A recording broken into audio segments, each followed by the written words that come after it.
O outro día, remexendo nuns papéis na miña casa, encontrei unha bella axenda do ano 1982, donde tiña registrados as actuacións que tiñamos o Grupo Milladoiro.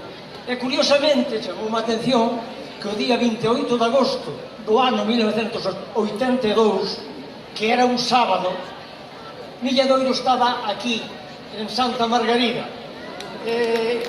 Non é doado que 40 anos despois podamos estar compartindo esta romería con todos vós. Moitas gracias, Coruña, moitas gracias, Santa Margarida, por apostar pola música popular galega. Vamos lá.